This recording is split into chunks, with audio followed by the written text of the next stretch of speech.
energía en Ya este llegó la estudio. Navidad, Sí, qué sí, maravilla. ya sí nos sentimos en Navidad. Ay, sí, y oye, ya Faride, tú sabes que hoy es el futuro, ¿eh?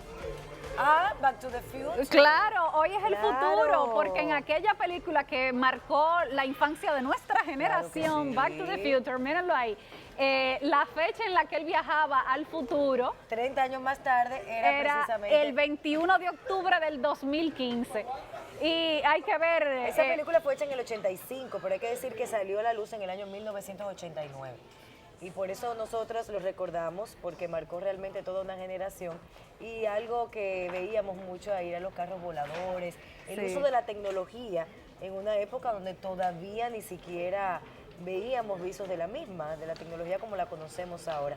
O sea que en eso se puede parecer un poquito, pero todavía hay cosas que uno se pregunta si realmente nos hemos desarrollado tanto. Bueno, mira, muchos de los inventos que supuestamente había en el 2015 no han llegado todavía, no han llegado. No hay carros voladores, no hay skateboard voladores. No, ¿tú te acuerdas de ese skateboard? Ahí vemos imágenes de esa película y de verdad que en Estados Unidos se ha celebrado. Incluso el actor Michael J. Fox, que sufre de Parkinson, Sí. ha enviado una carta a la Casa Blanca diciendo cómo él ve el futuro en 30 años y que quisiera verlo con una medicina que impidiera que el Parkinson siguiera afectando a tantas personas en el mundo. Ojalá y así sea. Bueno, ¿y cómo nos gustaría a nosotros ver el futuro de República Dominicana con hechos como los que han sucedido hoy, que la verdad le quitan a uno la esperanza de que haya justicia y progreso en este país? Vamos a empezar por el caso Félix Bautista. Hacía mucho tiempo que se estaba esperando ya esta decisión. Ustedes recuerdan que había quedado empate la votación para decidir si se ratificaba o no el no al lugar que emitió el juez Alejandro Moscoso Segarra, favoreciendo a Félix Bautista, y que hubo que nombrar una quinta jueza para que rompiera el empate que había en la Sala Penal de la Suprema Corte de Justicia. Hoy se produjo ese fallo, nueva vez favoreciendo al senador Félix Bautista, ratificando íntegra la sentencia de Alejandro Moscoso Segarra con el voto disidente de las magistradas Miriam Germán Brito y Esther Ajelán Casas Novas. Y lo que... Votos disidentes, Diana, que hay que decir que hay que estudiarlos, pero que ya a prima fase uno tuvo la información de que por lo menos el voto disidente de la magistrada Miriam Germán Brito pues ataca muy duro el procedimiento utilizado por el Ministerio Público, que parece que aduce a que hubo tecnicismos que no se cumplieron y que desde el punto de vista jurídico podrían ser invalidados. Bueno, y hablando del Ministerio Público, el Procurador General de la República, Francisco Domínguez Brito, dio una rueda de prensa justo después de que terminara la lectura de la sentencia, que fue muy larga, duró como 4 horas más o menos la lectura de la sentencia, y dio una rueda de prensa en la que dijo frases muy duras. Dijo, por ejemplo, que esta Suprema Corte de Justicia a él no le merecía la más mínima credibilidad, y que la cabeza del Ministerio Público diga eso de la Suprema Corte de Justicia es como para que se remenen los cimientos de este país. Esto realmente fuera de los procedimientos que se pudieron haber evadido desde el punto de vista técnico, lo que llama es a un descreimiento mayor de parte de la sociedad en una parte del sistema judicial. Y lo digo porque no se nos da, se le da la oportunidad a la población de conocer la culpabilidad o la inocencia mediante pruebas en un juicio de fondo del senador Félix Bautista, que ha sido pues condenado por la sociedad por el enriquecimiento, los bienes que ha exhibido, que son desproporcionales de acuerdo al salario que devengaba en un momento determinado. Y eso definitivamente llama suspicacia, por eso la sociedad ha estado demandando justicia en este caso. Pero lo que digo es, ¿por qué no darle la oportunidad a que el sistema judicial ventile estos casos a profundidad, a que la sociedad se entere de cuáles pruebas tenía el Ministerio Público para acusar no solamente al senador Félix Bautista, sino a 6 personas más acusadas de asociación de malhechores y cohecho en actos delictivos por el uso o la malversación de fondos públicos.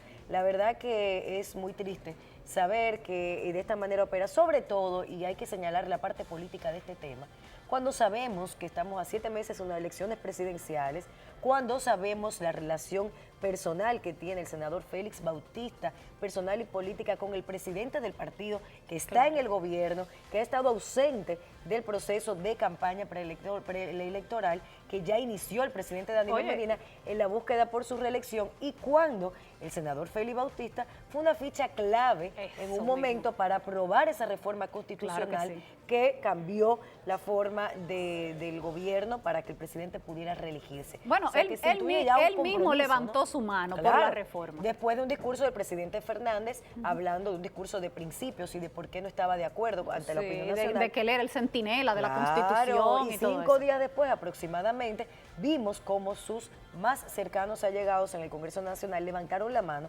a favor de esa reelección presidencial. Entonces, la lectura política que se le da a este tema es que, bueno, había un compromiso previo para poder dejar tranquilo al senador Félix Bautista, que ya de por sí está garantizado, según los acuerdos del PLD, como el seguro candidato de la provincia de San Juan de la Maguana y posible ganador en esa provincia, va a mantener la curul. Así que esto es la parte política que uno intuye, que sabía a sabiendas de cómo fue esa conformación de la Suprema Corte de Justicia y de los casos que se han tenido no solamente manejados por Fran Soto, sino por Mocoso Segarra, antiguos compañeros de partido. El mensaje que manda la justicia con estos fallos en el que ni siquiera se puede llevar a investigar a un juicio de fondo por corrupción a un alto funcionario del pasado gobierno, actual senador de la República, ya ustedes saben que eso es un preámbulo de lo que va a suceder con los demás casos grandes de corrupción que lleguen. Esa misma sala penal tiene que conocer próximamente el caso de Víctor Díaz Rúa. ¿Y qué podemos esperar? Mira, a mí misma sala penal. A mí me da mucho temor todo esto porque el descreimiento de la sociedad en las instituciones es bastante peligroso. Y yo pienso que también la parte política en todo este tema y cómo influye de manera directa afecta también lo que piensa el país. La impunidad, no solamente la corrupción, es la impunidad del sistema lo que ha hecho que estos casos se agudicen y que nosotros dejemos de creer, en vez de apostar pues a las transformaciones, a los cambios, forzar a que las fuerzas políticas y que nos representan en los diferentes estamentos sean realmente responsables y asuman la función como es debido. No hay una garantía de no es solo el procurador, con la duda. No, y no es solo el procurador el que no cree en esa Suprema Corte de Justicia. Yo creo que el país entero duda de esa Suprema Corte de Justicia y urge que se muevan estos jueces, que haya una reforma donde sean designados nuevos jueces, lo cual va a suceder ya dentro de un par de años. Salvando diferencias como la magistrada Miriam Claro, que sean de carrera todos los jueces. Y que no sean como debe ser, porque es que en todo este proceso han accionado jueces que nunca debieron haberlo hecho, por sus vinculaciones al PLD, que nunca debieron haber actuado. Que nunca pertenecieron ni siquiera a la judicatura.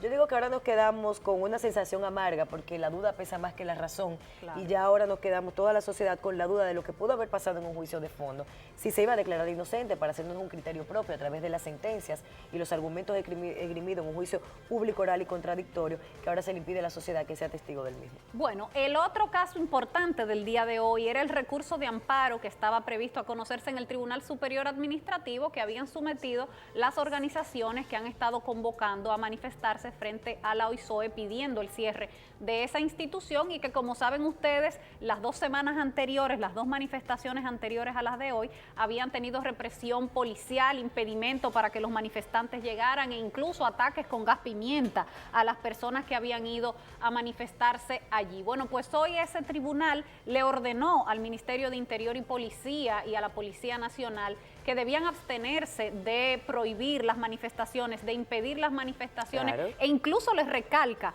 en la sentencia al Ministerio de Interior y Policía de que los manifestantes no necesitan permiso para hacer sus protestas, pero a pesar de que hubo este fallo, de que les fue notificado incluso al Ministerio de Interior y Policía y a la Policía Nacional por acto de alguacil, hoy se volvió a repetir la escena de represión. La Policía Nacional cercó todas las calles aledañas al Palacio Nacional para impedir la llegada de los manifestantes. Allí están viendo ustedes imágenes de las personas que pudieron llegar, entonces fueron cercados en ese parquecito que está justo frente al Palacio que se llama, le hemos bautizado como el Parque del 4, porque ahí se hacían las manifestaciones del 4%, pero el objetivo era hacer la manifestación frente a la Oficina de Ingenieros Supervisores de Obra del Estado. El mismo dispositivo de la sentencia de hoy indicaba que tenían que dejarlos llegar a las inmediaciones de la OISOE. Claro. Y lo que sucedió es que le mandaron un contingente policial de cientos de policías para acercarlos en ese espacio y no dejarlos moverse de ahí y paralizar absolutamente todo el tránsito de Gascue alrededor del Palacio Nacional para que más personas no pudieran unirse a la protesta. ¿Sabes que yo no entiendo? Primero hay un desacato a un fallo judicial por parte de las autoridades que tienen que acatarlo, son las primeras que deben dar el ejemplo. Una franca violación a los derechos consagrados en la Constitución de la República, la manifestación pacífica y el libre tránsito. Pero no entiendo todavía la cerrazón de las autoridades a evitar estas manifestaciones. Han utilizado el argumento de que ha sido por motivos de seguridad, por la cercanía con el Palacio Nacional, cuando todos sabemos que se han dado muchas manifestaciones más frente al Palacio Nacional, como la de los cañeros, la de los pensionados. Perdón, pero cuando a principios de año se hacían todas las manifestaciones pidiendo la reelección del presidente Danilo Medina, eso al Ministerio de Interior y Policía no le preocupaba la seguridad. Ahí no había problema ninguno. Y yo hablaba en otro espacio precisamente de cómo en algunos países donde la democracia y las instituciones se respetan, las personas incluso acampan frente al Palacio de Gobierno, como pasa en Estados Unidos, como ha pasado también en Inglaterra, o sea, acampan frente al Palacio de Gobierno cuando son manifestaciones pacíficas.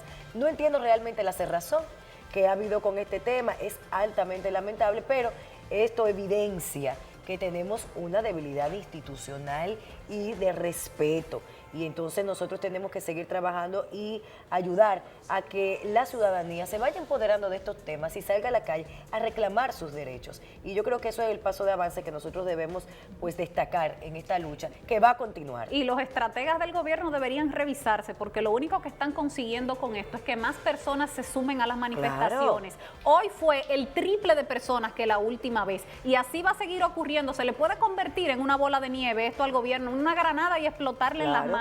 Dejen la torpeza y permitan que las personas ejerzan su derecho ciudadano. Ellos están alimentando la indignación popular. Que respeten el derecho de los ciudadanos, que son ellos como autoridades los primeros en tener que hacerlo. Tenemos que hacer una pausa ahora para respetar el derecho de los anunciantes. Así somos de democráticos.